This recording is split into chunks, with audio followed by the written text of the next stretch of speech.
Hello Indie Game fans! This video is kind of brought to you by Indiecade, the International Festival of Indie Games. It's in its 15th edition this year, and in light of the pandemic, they are holding an online event titled Anywhere and Everywhere, and goes to show how truly international indie gaming is. From 16th to 24th October, there will be a showcase of 50 plus indies, an awards ceremony, networking, and so on. Tickets are available right now via the link below, with a free tier for everyone, but if you're interested in the paid tickets, you can use my promo code PENCLEMMY for 10% off. But I'm not getting any financial incentive for this, but I think that this is a great event for celebrating indie games. September pulled no punches with one fantastic release after the next, and saw the resurgence of one of my favourite genres that may make some of you groan. Special shoutout goes to the Dungeon of Naheulbeuk, the Amulet of Chaos, a not-so-indie, high-fantasy tactics RPG, which I learned from you folks that it started off as an audio saga in France, so thank you for that knowledge, and feel free to post comments since I do read all of them. The top 15 best indie games of the month begins with an entry of my favourite genre, the Metroidvania known as HAAK.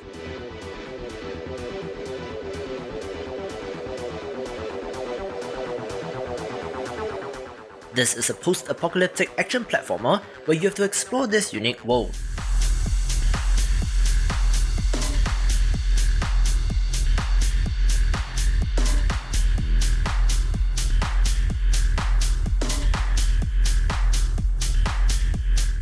I love the art and animation in this, with it feeling great to play, but as usual, a very strange decision to have a Metroidvania in early access.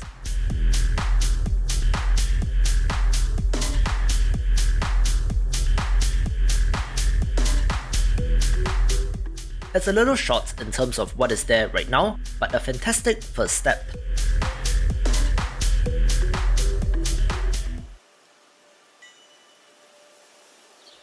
Can you hear the sound of life in the distance? These are the sounds of your people, your tribe, your dynasty. Defend yourself against the wilderness and ensure survival for generations to come. Lead them through what nature throws at them. I don't mean to brag, but I called it. The first-person simulator Medieval Dynasty seems to have sold absolute gangbusters, sitting at 6,500 Steam reviews as of recording and a rating of very positive. It combines the first-person sim of something like a house flipper with the also popular medieval setting of something like Mordhau into quite the compelling package, and I'm looking forward to more updates as it goes through early access.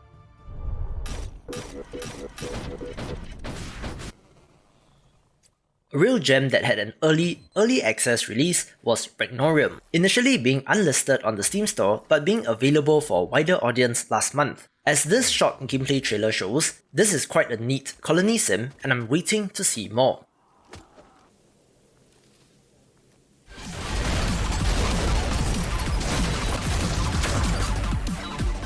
Happened to miss the launch of ULTRAKILL since it did drop out of nowhere, and judging on the comments on that video, a number of you have penciled it in for Game of the Year, so I have to give it a shout.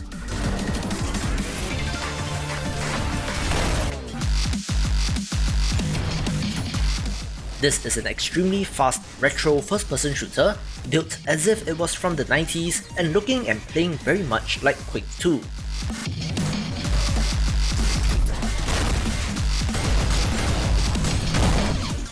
As the trailer shows, it is all about the combos and getting kills as fast as you can to increase your multiplier in order to get the high score for each individual level.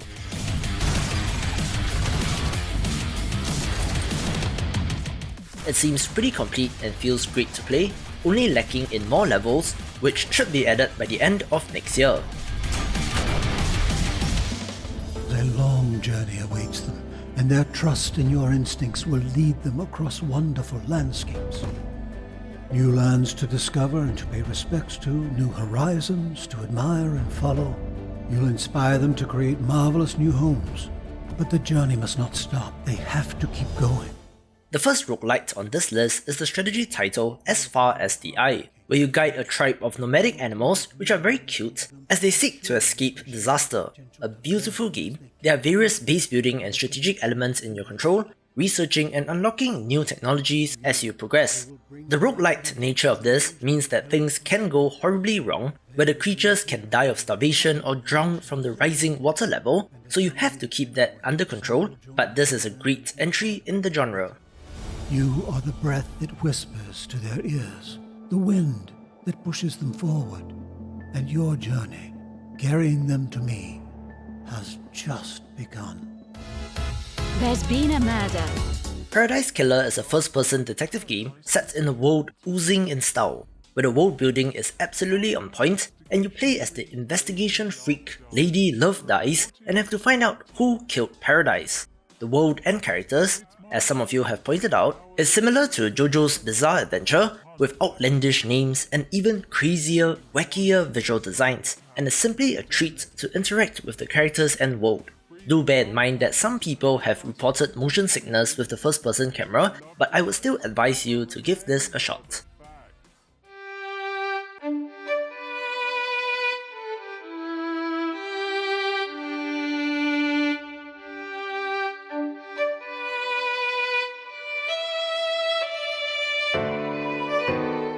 When the Past Was Around is from an Indonesian developer with a tremendous artist telling the story of letting go and moving on. It's typical adventure game fare with the mechanics and puzzles, but it does do it well with beautiful art and music as well.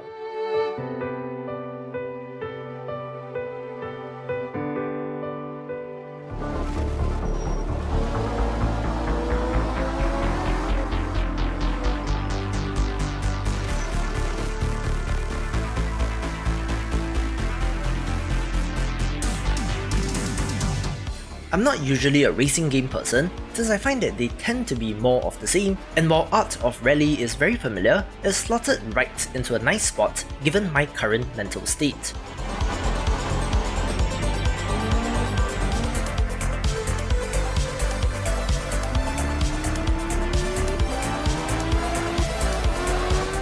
This has you participating in rally driving with non-licensed cars, and has some physics handling models that are on point.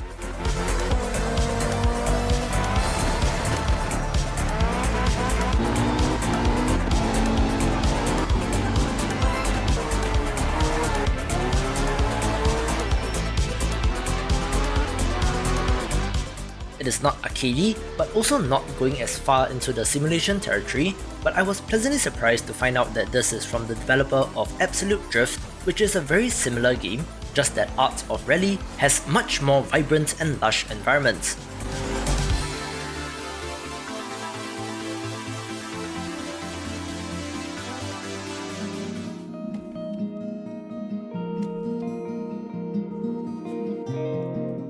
Showed off a bit of the gameplay of A Monster's Expedition, which is a rolling log puzzle game which follows in the footsteps of many but manages to make it so much more accessible and pleasant.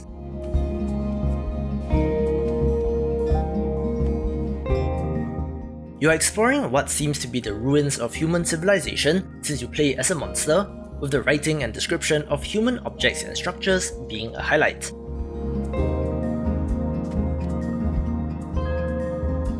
The puzzles here are also very well done, with many secrets to uncover, and has been one of my favourite experiences of the year so far.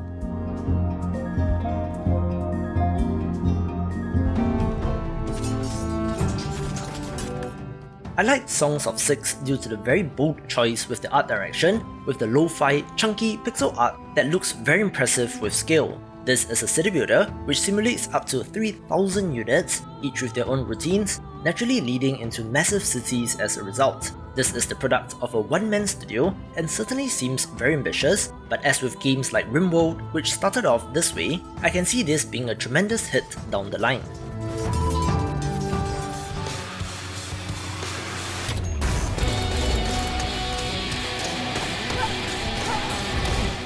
Roguelite Mania begins with the rhythm FPS BPM bullets per minute. This was a surprise hit, being essentially the first commercial game for this studio, and my god, what a success. This has you shooting, reloading, jumping and dodging to the beats of the music, of which the tracks are awesome, with the hyper saturation of the visuals lending itself to the unique look.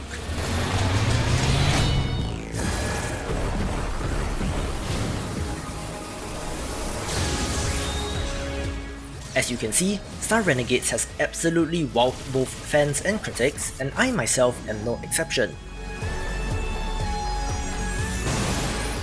This is for fans of JRPGs with a very classic turn-based combat system, but allowing you to manage attacks and interrupt enemies with the use of a timeline during battle. It also incorporates a nemesis system, Darkest Dungeon style camping, and a meta-dimension hopping narrative to justify the roguelite nature. The gorgeous pixel art is a highlight as well, and for my most anticipated game of the year, I'm happy to report that it does not disappoint.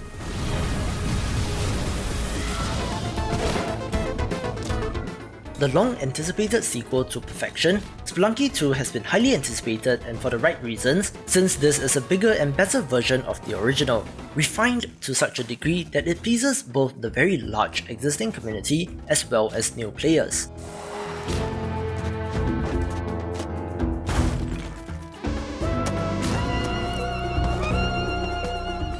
First things first, this game is hard as just hop on any Twitch stream to see how people do, with it not being uncommon that runs last less than a minute.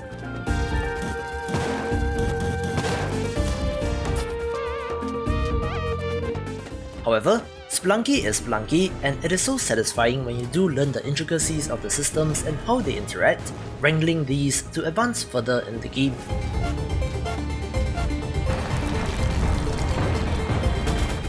As challenging as ever, this continues to surprise with secrets and new content and should entertain for years to come.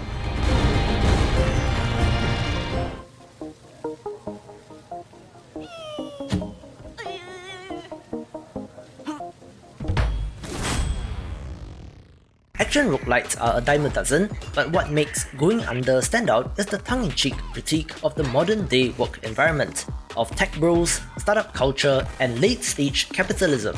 Play as an unpaid intern who is awarded with experience, made to do things which are not in her job scope.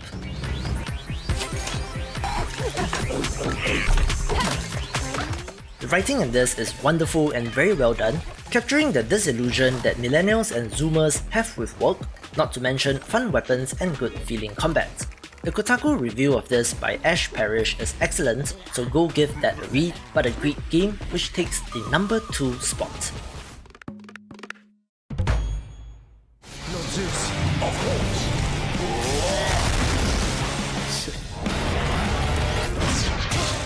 And needless to say, Hades is far and ahead of the pack, coming in at number 1.